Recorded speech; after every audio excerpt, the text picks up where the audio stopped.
Yes, very good morning, my dear students. You are welcome in the online tutorial of Park Public School. Yes, student, today we will discuss about the voltmeter. As yesterday we had discussed about ammeter, galvanometer, how we can convert the galvanometer into ammeter. But today we will discuss about voltmeter. कल बेटा हमने दो points, कल हमने एक difference किया था, तुम्हें याद होगा. इधर हमने एमीटर लिखा था और इधर हमने वोल्टमीटर लिखा था. ठीक है, इसके मैंने तुम्हें 3 पॉइंट्स लिखवाए थे. एक पॉइंट मेरे माइंड में और है और बहुत इंपॉर्टेंट पॉइंट है बेटा. वो वाला पॉइंट भी 4th पॉइंट उसी में लिखेंगे जहां पर भी तुमने वो डिफरेंस लिखा था, उसका 4th पॉइंट लिखेंगे. लेकिन वो 4th पॉइंट लिखने से पहले एक बारी समझ लो कि एमीटर और वोल्टमीटर में वो पॉइंट किस चीज पर बेस्ड है. तो पहले उसका मतलब समझते हैं, फिर आगे काम करेंगे स्टूडेंट. यस, नाउ गैल्वेनोमीटर को एमीटर में जब कन्वर्ट किया था तो क्या किया था कि उसके पैरेलल एक शंट लगाया था और शंट का रेजिस्टेंस बहुत कम था, बहुत लो था. क्यों लो था? क्योंकि हम देख रहे थे कि 99% करंट जो था वो शंट में से क्रॉस करता था. अगर ज्यादा करंट क्रॉस करवाना है तो रेजिस्टेंस डेफिनेटली हमें बहुत लो करना पड़ेगा, तभी करंट क्रॉस होगा. ठीक है, आज हम करेंगे बेटा वोल्टमीटर. तो इसी के साथ वोल्टमीटर में जो हम करते हैं, देखो क्या होगा. गैल्वेनोमीटर लेंगे, गैल्वेनोमीटर का रेजिस्टेंस कैपिटल जी है. अब वोल्टमीटर बनाने के लिए पैरेलल शंट नहीं लगाएंगे, इसके सीरीज में एक रेजिस्टेंस लगाएंगे. अब जो बात की जाएगी, अब बात की जाएगी सीरीज की. ये सीरीज में रेजिस्टेंस लगाया जाएगा तो इसको बोलते हैं, ये एक सिस्टम बन गया. ये अरेंजमेंट जो है, that arrangement is known as a voltmeter. ये वोल्टमीटर बन गया. अब वोल्टमीटर क्या काम करता है, मैं तुम्हें थोड़ा सा ब्रीफ बेसिक समझाता हूं कि वोल्टमीटर में और एमीटर में क्या होता है. बेसिकली ध्यान से देखना. ये होता है, एक सर्किट बना रहे हैं यहां पे. ये मैंने एक सर्किट बनाया, ये बैटरी लगाई. ठीक है, ध्यान से देखना. यहां पर मैंने एमीटर लगाया, ये एक रेजिस्टेंस लगाया. ध्यान से समझना इस पॉइंट को. ये बैटरी है, यहां से करंट आएगा. फॉर एग्जांपल मान लेते हैं कि यहां से हमने करंट दिया 10 एम्पियर. इस बैटरी में से करंट निकल रहा है, सर्किट में करंट आ रहा है 10 एम्पियर. तुम देखना चाहते हो कि इस लोड में से कितना करंट क्रॉस करेगा. तो देखो, ध्यान से देखना, सीरीज में लगा हुआ है ना, तो 10 एम्पियर करंट क्रॉस करेगा. That's it. अब 10 एम्पियर अगर करंट क्रॉस करेगा तो इसकी वोल्टेज कितनी आएगी. अगर इसकी रेजिस्टेंस है R, अगर इसकी रेजिस्टेंस R है, या इसकी रेजिस्टेंस ले लो 2 ओम ले लो, 2 ओम रेजिस्टेंस है, तो वोल्टेज बताओ बेटा कितनी आएगी. तो कहने का मतलब है वोल्टेज का जो आंसर है, ओम्स लॉ लगाएंगे, I इंटू R करेंगे तो वोल्टेज आ जाएगी 10 इंटू 2 करके 20 वोल्ट. Point is clear. क्यों? तुम्हें कैसे पता कि ये 10 एम्पियर करंट है? क्योंकि जो एमीटर लगा हुआ है, एमीटर में रीडिंग आ रही है 10 एम्पियर की. पॉइंट समझ रहे हो तुम? ध्यान से समझना, बहुत इंपॉर्टेंट पॉइंट है ये, बहुत इंपॉर्टेंट है कि अगर वोल्ट एमीटर में रीडिंग आ रही है 10 एम्पियर की, तो तुम्हारे लिए करंट है यहाँ पे 10 एम्पियर, और 10 एम्पियर करंट जब इस रेजिस्टेंस में से जाएगा तो वोल्टेज देगा 20 वोल्ट. अब तुम्हें आंसर पता है, ऑलरेडी तुम्हें आंसर पता है कि इस रेजिस्टेंस के अक्रॉस 20 वोल्ट आ रही है. ठीक है, तो अगर 20 वोल्ट आ रही है, एक सेकेंड, अब मैं वो यहां पर लगाता हूं वोल्टमीटर. ये वोल्टमीटर हमने लगा दिया. अब जैसे ही मैंने इसमें वोल्टमीटर लगाया, अब क्या होने वाला है, तुम्हारे को पता है कि वोल्टमीटर में आंसर आना चाहिए 20 वोल्ट. क्या आंसर आएगा 20 वोल्ट? बताओ, 20 वोल्ट आंसर आएगा? तो आंसर है कि वोल्टमीटर में 20 वोल्ट आंसर नहीं आएगा. क्यों नहीं आएगा? यही वोल्टमीटर की ड्रॉबैक है. ड्रॉबैक समझो क्या है. जैसे ही यहां पे करंट पहुंचेगा 10 एम्पियर और इस जंक्शन में करंट डिवाइड हो जाएगा. बेसिकली इस रजिस्टर में से करंट जाना चाहिए था, कितना करंट जाना चाहिए था रजिस्टर में से? 10 का 10 जाना चाहिए था. लेकिन जंक्शन होने के कारण कुछ करंट ऊपर चला गया वोल्ट मीटर में, कुछ इधर आ गया। मान लो वोल्ट मीटर में करंट चला गया 1 एम्पियर और इसमें से क्रॉस हुआ 9 एम्पियर, तो वोल्ट मीटर रीडिंग कितनी देगा, कितनी रीडिंग देगा वोल्ट मीटर बताओ मुझे। वोल्ट मीटर रीडिंग देगा 9 इंटू 2 18 वोल्ट।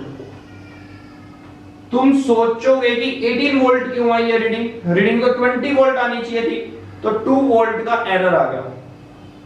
वोल्ट मीटर में ये ड्रॉबैक है कि वोल्ट मीटर पैरेलल लगाया जाता है, पैरेलल लगाने के कारण जंक्शन बनता है, यहां पर इस जंक्शन में से करंट ऊपर चला जाता है कुछ।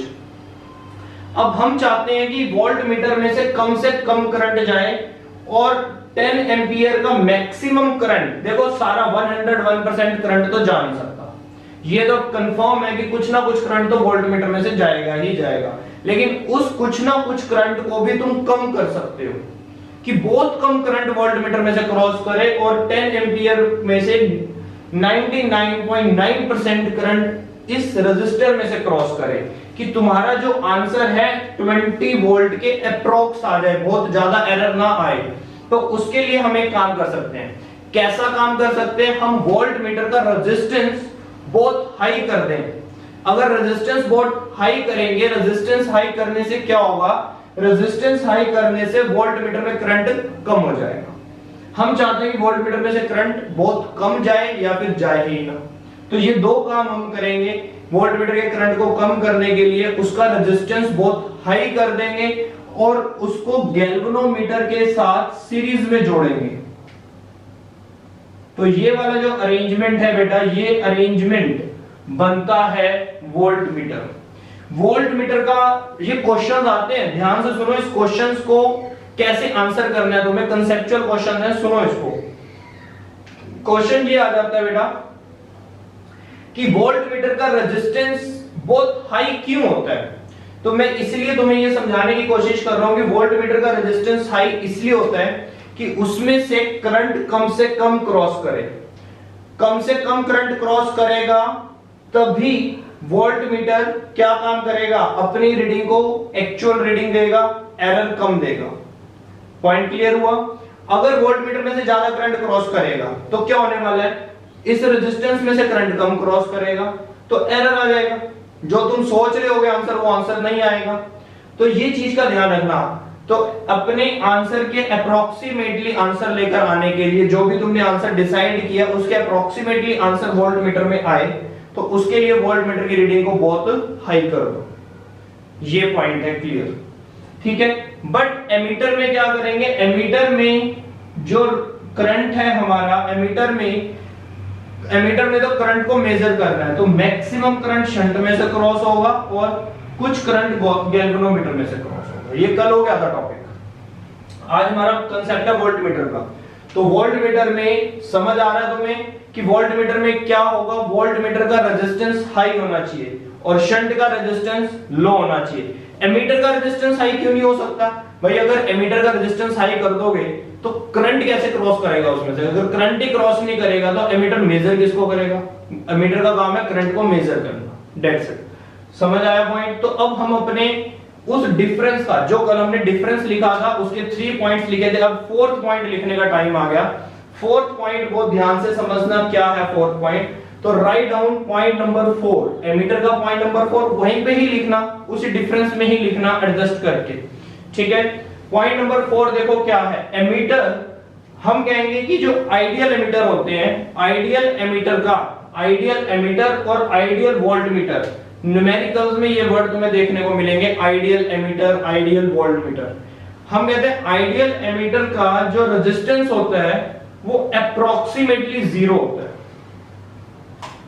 क्योंकि एमीटर का रेजिस्टेंस कम से कम होना चाहिए, तो आइडियल एमीटर का रेजिस्टेंस अप्रोक्सीमेटली 0 होता है। और आइडियल वोल्ट मीटर का रेजिस्टेंस कितना होना चाहिए, हम चाहते हैं कि वोल्ट मीटर में से करंट क्रॉस ना करे, सारा करंट इस रेजिस्टर में से क्रॉस करे। तो वोल्ट मीटर में से करंट क्रॉस ना करे, ना करने के लिए आइडियल रेजिस्टेंस कितना होना चाहिए वोल्ट मीटर का, जल्दी से मैसेज करो, जल्दी से। आइडियल रेजिस्टेंस एमीटर का होगा 0, ठीक है। आइडियल रेजिस्टेंस वोल्ट मीटर का कितना होगा, मतलब आइडियल वोल्ट मीटर का रेजिस्टेंस कितना होगा, ये क्वेश्चन है, सॉरी। आइडियल वोल्टमीटर का रेजिस्टेंस कितना होगा और आइडियल एमीटर का जो रेजिस्टेंस होगा वो 0 होगा।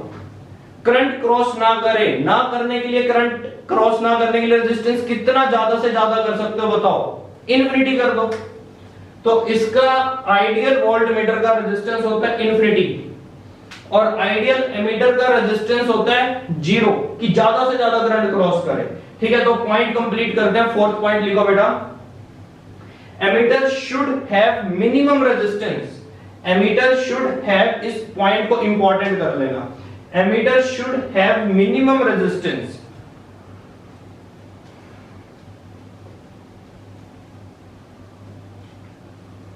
और आगे लिखेंगे an ideal ammeter, an ideal ammeter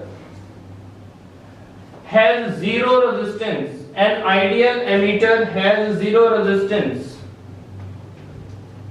clear? चलिए अब इसमें फोर्थ पॉइंट लिखो, वोल्टमीटर में फोर्थ पॉइंट लिखेंगे। वोल्टमीटर के फोर्थ पॉइंट को लिखो, it should have very high resistance. इसका रेजिस्टेंस बहुत हाई होना चाहिए वोल्टमीटर का। It should have very high resistance. An ideal voltmeter, an ideal voltmeter have infinite resistance। Ideal voltmeter has infinite resistance। 4 point clear हुआ सबको?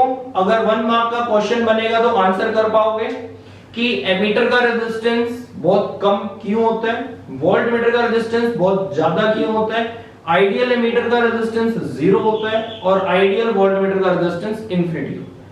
ठीक है, यहां तक का हमने डन कर लिया। अब थोड़ा सा रिवीजन, फिर हम न्यूमेरिकल्स पे आते हैं जल्दी से। थोड़ा सा क्या है, इक्वेशंस है, दोनों की बनाते हैं एक बारी फटाफट से, फिर हम इसके न्यूमेरिकल्स की तरफ आ जाते हैं। तो कल मैंने जो इक्वेशन बनाई थी बेटा, एमीटर की इक्वेशन थी,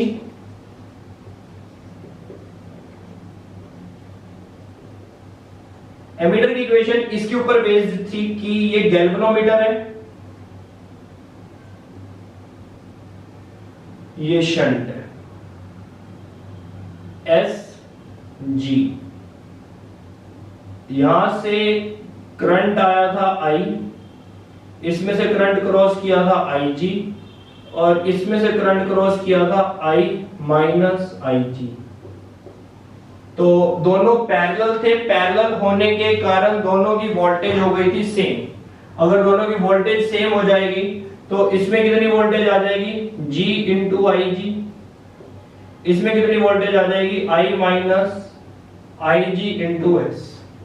तो यहां से शंट मतलब रेजिस्टेंस निकालनी हो तो कैसे निकलेगी, G I G I minus I G. ये कल हमने निकाला था। इसमें तुम्हें एक पॉइंट मैं और बता देता हूं, फिर वोल्टमीटर यहां तक हमने कल कर लिया था बेटा। मैंने कहा था बेसिक कांसेप्ट याद रखो, ये वाली इक्वेशन याद रखो। बेसिक कांसेप्ट का मतलब है दोनों की वोल्टेज सेम होती है, पैरेलल है, इस चीज को याद रखो। ठीक है, बता दो क्या ये वाला पॉइंट? सर ये इक्वेशन कैसे बनाते हैं? इक्वेशन तो बेटा वोल्टेज है, ओम्स लॉ लगा रहा हूं मैं तो, V = IR। शंट का रेजिस्टेंस है S, करंट है ये, टोटल करंट तुमने दिया I, ठीक है। टोटल करंट में से IG करंट तो निकल गया गैल्वेनोमीटर की तरफ और यहां से फिर बाकी बचा हुआ करंट I में से IG माइनस हो गया, जो बचा हुआ करंट है वो गया वो शंट में, ठीक है, शंट में से होकर आया। अब इसकी वोल्टेज और इसकी वोल्टेज दोनों की वोल्टेज हो जाएगी सेम, क्यों, दोनों पैरेलल है। पैरेलल है तो इसका मतलब ओम्स लॉ लगा लो वोल्टेज के लिए। इस पे जब ओम्स लॉ लगाओगे, इसका रेजिस्टेंस है कैपिटल G, करंट आया IG, करंट इनटू रेजिस्टेंस मतलब voltage, current into resistance into current voltage, ठीक है, इज इक्वल टू, अब इसका करंट इनटू रेजिस्टेंस, ये वाला करंट इनटू रेजिस्टेंस वोल्टेज, दोनों इक्वल क्यों है, बिकॉज़ दे आर पैरेलल।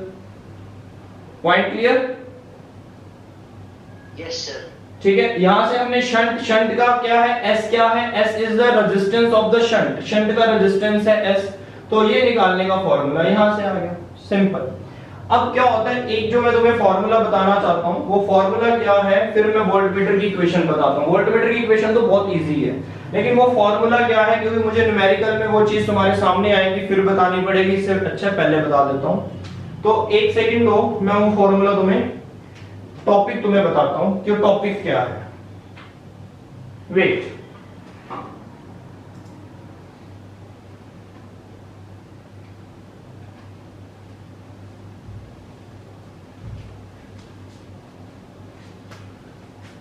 एक पॉइंट बताया था मैंने तुम्हें, रेंज। अब एक पॉइंट आता है सेंसिटिविटी। ध्यान से समझना बेटा, ये 2 पॉइंट, फिर हमें आगे अपने न्यूमेरिकल्स पे काम आएंगे। रेंज का मतलब होता है कि कोई एमीटर है तो वो मिनिमम से मैक्सिमम कितना करंट मेजर करेगा, that is the range of ammeter. ठीक है, अब उसके लिए मैंने तुम्हें बताया था कि जब रेंज की बात आती है, मैक्सिमम की बात आती है, तो मैक्सिमम कैसे चेक करोगे, जब इस गैल्वेनोमीटर में से मैक्सिमम करंट क्रॉस करेगा। अब गैल्वेनोमीटर में से मैक्सिमम करंट जब क्रॉस करेगा तो उसको लिखोगे तुम कैपिटल आईजी। ध्यान रखना, जब गैल्वेनोमीटर में से मैक्सिमम करंट क्रॉस करता है तो उसको लिखते हैं capital IG. Point is clear. अगर मैं स्मॉल आईजी की जगह पर कैपिटल आईजी लिख दूं तो इसका मतलब होगा कि मैक्सिमम गैल्वेनोमीटर में से करंट क्रॉस किया। मैक्सिमम करंट क्रॉस करने का मतलब, कल मैंने इसका एक तुम्हें पर्टिकुलर नेम बताया था, full deflection current. Full deflection current का मतलब है गैल्वेनोमीटर पूरी डिफ्लेक्शन देगा, फुल डिफ्लेक्शन। अब वो जो डिफ्लेक्शन है तो उसके बेस पर हमने वर्ड बनाया सेंसिटिविटी, कि वो कितना करंट को सेंस कर सकता है, कम से कम कितना करंट सेंस करेगा, कितना करंट उसकी कितनी नीडल को, कितने पॉइंटर को मूव करेगा। फुल स्केल में तो क्या होगा, पूरा पॉइंटर घूम जाएगा, लेकिन थोड़ा थोड़ा करके वो जब पॉइंटर आगे आता है तो वो कितना पॉइंटर आगे आ रहा है, कितने करंट से कितना पॉइंटर मूव करता है, तो वो होता है सेंसिटिविटी। हर मीटर की एक सेंसिटिविटी होती है, ठीक है, एमीटर की, वोल्टमीटर की, सबकी सेंसिटिविटी होती है।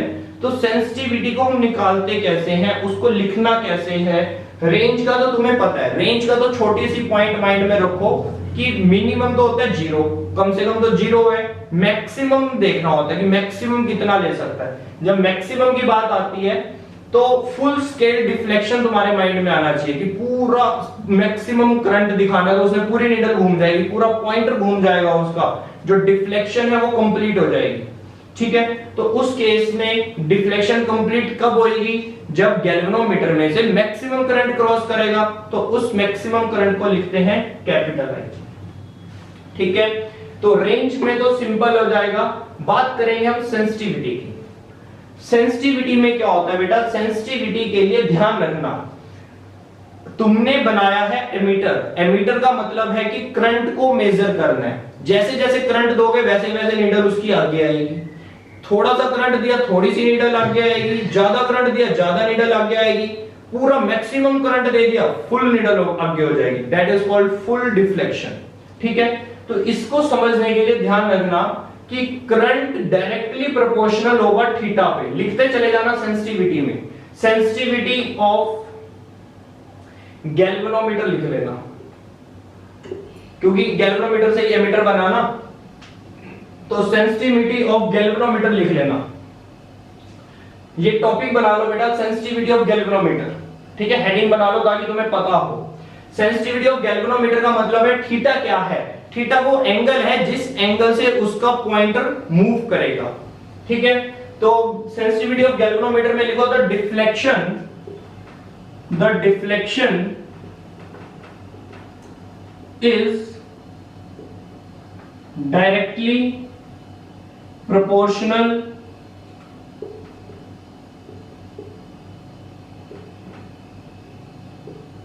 to the current flowing through it.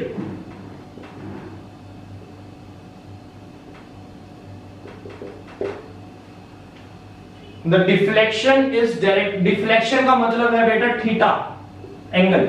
The deflection is directly proportional to the current flowing through it. उसमें से कितना करंट फ्लो कर रहा है वो डिफ्लेक्शन है। तो यहां पर ध्यान दो, I is directly proportional to theta. Point is clear to you? तो अब इसकी सेंसिटिविटी को हम कैसे चेक करें, ये पॉइंट है देखने वाला। तो बेटा ये बेसिकली क्या होगा कि यहां पर प्रोपोर्शनल का साइन है, तो इस साइन को हम रिमूव कर देंगे, ठीक है। तो I अगर हम रिमूव करेंगे तो क्या बन जाएगा, ये I इज इक्वल टू के थीटा। अब ये K क्या है, बेसिकली K क्या है, K is the sensitivity of galvanometer. अब इसको हम सेंसिटिविटी ऑफ गैल्वेनोमीटर नहीं बोलते, बेसिकली इसको बोलते हैं कांस्टेंट ऑफ गैल्वेनोमीटर। तो सेंसिटिविटी ऑफ गैल्वेनोमीटर को कैसे लिखना देखते हैं। ये डेफिनेशन तुमने लिख ली, ठीक है। इसके आगे लिखो, डेफिनेशन लिखने के बाद ऐसे लिखो, I is directly proportional to theta, I is equal to k theta, here k is galvanometer constant,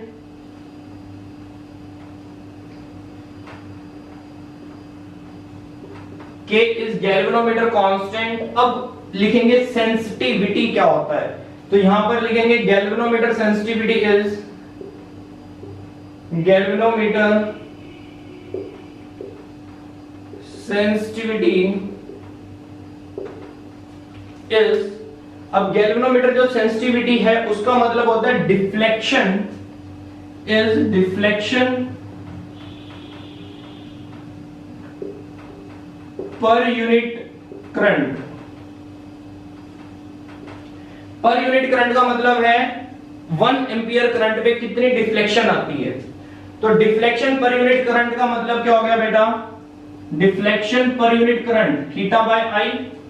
ध्यान से देखो, और k का अगर मैं k की वैल्यू निकालता हूं तो k की वैल्यू आती है I बाय थीटा। तो ये है ऑपोजिट, मतलब ये होता है 1 बाय k। तो तुम कैसे भी याद कर सकते हो, तो तुम इसकी सेंसिटिविटी को कैसे भी याद रख सकते हो, कैसे भी याद रखने का मतलब है या तो याद कर लो कि गैल्वेनोमीटर कांस्टेंट का रेसिप्रोकल, या फिर सिंपल मैं तो कहता हूं ये चीज याद करो।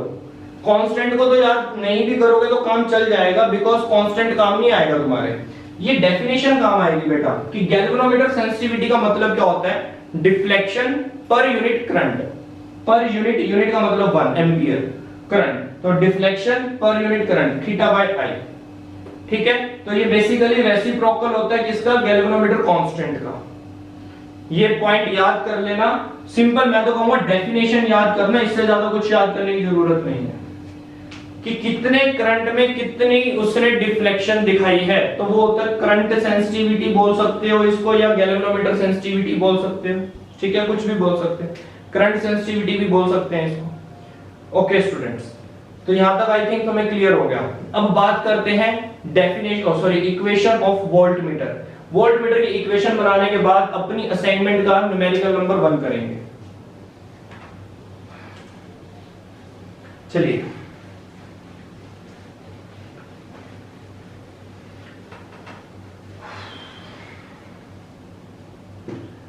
वोल्टमीटर की इक्वेशन कैसे बनेगी,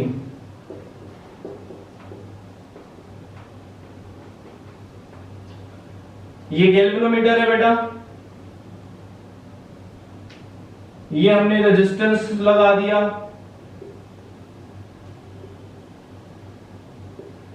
ये रेजिस्टेंस है R, कुछ भी ले सकते हैं इसको, R भी ले सकते हो, कुछ भी बोल सकते हो।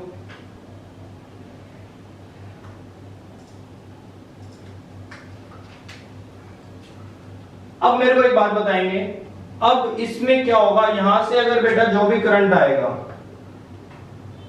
ये सर्किट पूरा कर देते हैं।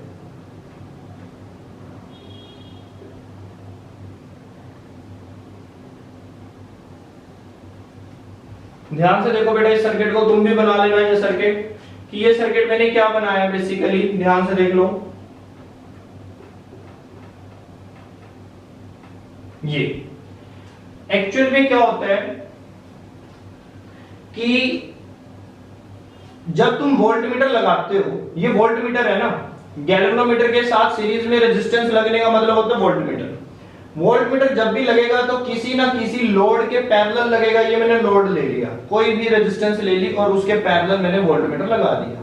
नीचे मैंने बैटरी लगा दी, स्विच लगा दिया, सिंपल है। तो वोल्ट मीटर को तो बेटा पैरेलल लगा दिया। अब पैरेलल अगर लगा दिया तो होने क्या वाला है, इक्वेशन कैसे बनेगी? तो बहुत सिंपल है इसकी इक्वेशन बननी। क्यों सिंपल क्यों है? इसके लिए कुछ इसका रेजिस्टेंस मान लो, ठीक है, या कुछ इसकी वोल्टेज मान लो। तो फॉर एग्जांपल की पहले करंट मान लेते हैं, चलो डायरेक्ट करो, छोटी सी इक्वेशन है, ज्यादा बड़ी इक्वेशन नहीं है, डायरेक्ट कर लो। सिंपल बताओ, इसकी वोल्टेज और इसकी वोल्टेज सेम होने वाली है। अब इसकी वोल्टेज कैसे निकलेगी? इसमें टोटल रेजिस्टेंस कितना है? सीरीज में है दोनों। अगर ये सीरीज में है तो वोल्ट मीटर का टोटल रेजिस्टेंस कितना आएगा? वोल्ट मीटर का टोटल रेजिस्टेंस आएगा G plus R। G is what? G is the resistance of galvanometer. R क्या है? R एक सीरीज में लगाया हुआ रेजिस्टेंस है। तो करंट अगर निकालने की बात आए तो करंट कैसे निकालोगे बेटा? कि वोल्ट मीटर में से कितना करंट क्रॉस कर रहा है, यहां पे कितना करंट आ रहा है, ये मेरे को कौन बताएगा? जल्दी से कोई बता सकता है तो बता दो कि कितना करंट आ रहा है। ओम्स लॉ लगाना है, पहले ही बता रहा हूं, ओम्स लॉ को यूज करना है। ओम्स लॉ कहता है कि करंट तुमने निकालना है तो तुम क्या करोगे? V is equal to IR use करोगे। तो I निकालने के लिए V बाय R यूज करोगे, ठीक है। वोल्टेज V है तो इसके अक्रॉस भी वोल्टेज तो सेम रहेगी, V रहेगी, लेकिन करंट कितना होगा? तो V divided by R। Resistance कितनी है? G plus R। That's it, ये था। तो तुम्हें क्या निकालना है? Basically we have to find out the value of R। जैसे इसके अंदर हमने वैल्यू S की निकाली थी, शंट की निकाली थी कि कितने रेजिस्टेंस का शंट लगा रहे हैं। इसमें वैल्यू निकालेंगे रेजिस्टेंस की कि कितने रेजिस्टेंस का रजिस्टर इसके सीरीज में लगाना है। तो R की वैल्यू निकालने के लिए क्या करोगे? R plus G is equal to V by IG। R plus G V by IG।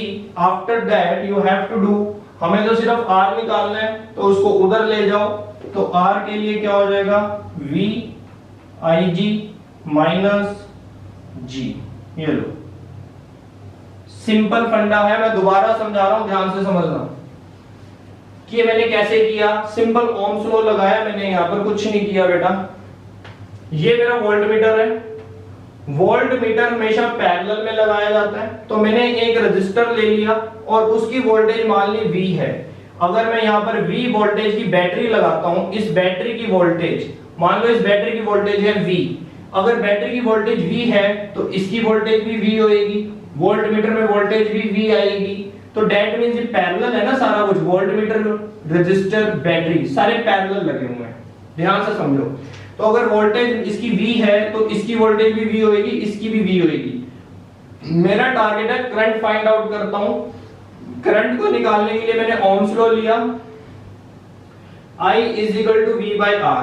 Voltage मैंने V मान रखी है, R क्या होगा? वोल्ट मीटर में से करंट निकालना है कि वोल्ट मीटर में से कितना करंट क्रॉस कर रहा है। तो इसकी रेजिस्टेंस होगी कैपिटल G प्लस R। तो ये हमने इसकी रेजिस्टेंस लिख दी, वोल्टेज डिवाइडेड बाय रेजिस्टेंस, पता चल जाएगा वोल्ट मीटर में कितना करंट है, सॉरी गैल्वेनोमीटर में, तो इसलिए G लिखा हुआ है। R निकालने के लिए इसको इधर ले गए, इसको इधर ले गए, रीअरेंज किया, R आ गया। तो ये इसका बेसिक कांसेप्ट है, इसको याद कर लो। That's it. अब आते हैं बेटा न्यूमेरिकल्स पे। तो first of all numerical, first numerical read करो जल्दी से फर्स्ट न्यूमेरिकल रीड करो। और असाइनमेंट जो है वो डिस्क्रिप्शन में दी गई है, तो उसे डाउनलोड करें।